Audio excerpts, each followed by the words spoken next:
What is going on, my tiny little internet friends? It's Matt Johnson here, and I am bored on a Saturday night, which means it's time for a Photoshop quick tip. Tonight, I'm going to show you the 3 things every photo needs in Adobe Photoshop in 60 seconds or less. Let's do it.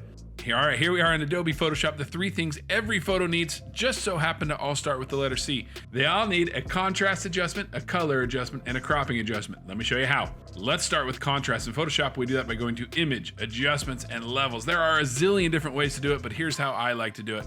What I do is I grab this black triangle right here and I bring it into the bottom of this little, wherever this line is. This is called a histogram. And I just bring the black one to the bottom. Then I bring the white ones to the bottom, and it's not always clear cut, like where's the bottom? Is that it or is that it? Well, that's obviously too far.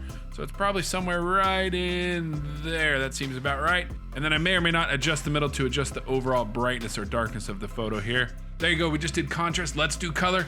We're gonna go to Image again, Adjustments, Hue and Saturation. And what I like to do is grab this saturation slider, crank it all the way up to +100, and then just start bringing it slowly back, not looking at this number at all, but only looking at the colors and stopping when I think the colors look good. And I think that looks pretty good right there. So I'll go ahead and press OK. And the last thing I think every photo needs is to be cropped somewhat. So I'm gonna press C on my keyboard to choose the crop tool. I like to leave these boxes empty so I can just free crop it and come in here and kind of just decide what I want to keep, what I want to get rid of. And a lot of photos too need to be rotated a little bit, either left or right, just a smidge to kind of straighten things up a little bit.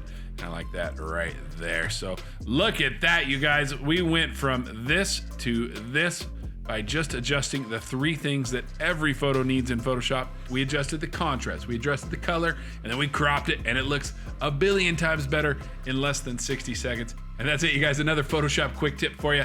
And I guess now I'm still bored on Saturday night. What are you doing on a Saturday night? Let me know in the comments if you're doing anything cooler than goofing around in Photoshop like I am. And have a good one, everybody.